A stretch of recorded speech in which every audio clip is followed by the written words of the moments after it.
আরে বিকাল তো হয়েই গেল, চা খাবেন না? চায়ের সঙ্গে রোজ রোজই বিস্কুট খাবেন? না না, আজকে একটু বানিয়ে নিন আম দিয়েই সুপার ক্রিস্পি একটা স্ন্যাক্স। তাহলে প্রথমেই আমটাকে কেটে নিয়ে আমটাকে মিক্সিং জারে দিয়ে পেস্ট করে নিন। তারপর একটা বাটিতে ময়দা নিয়ে তাতে অল্প নুন দিয়ে আমের পাল্পটা দিয়ে ভালো করে একটা ডো তৈরি করে নিন।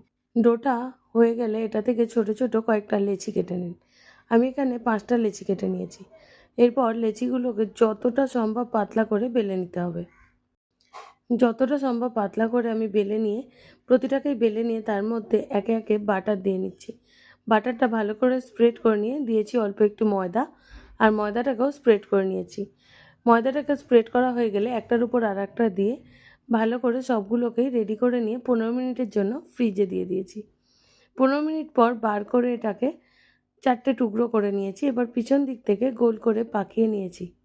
ব্যাস রেডি। এবার তেল হালকা গরম করে তার মধ্যে একে একে ছেড়ে দিয়েছি, একসঙ্গে সবগুলোকে দিইনি, তাহলে এটা ফুলবে না। এবার তেলটা মিডিয়াম ফ্লেমে রেখে ভালো করে ভেজে নিয়েছি। চায়ের সঙ্গে এটা খেতে খেতে আমাকে একটা নাম সাজেস্ট করুন তো, এটার কি নাম দেওয়া যায়? আর ভিডিওটা ভালো লেগে থাকলে অবশ্যই কমেন্টে জানাবেন আর সাবস্ক্রাইব করে রাখবেন। যারা ফেসবুক থেকে দেখছেন তারা এরকম ভিডিও পাওয়ার জন্য পেজটাকে অবশ্যই ফলো করে রাখবেন। বাই।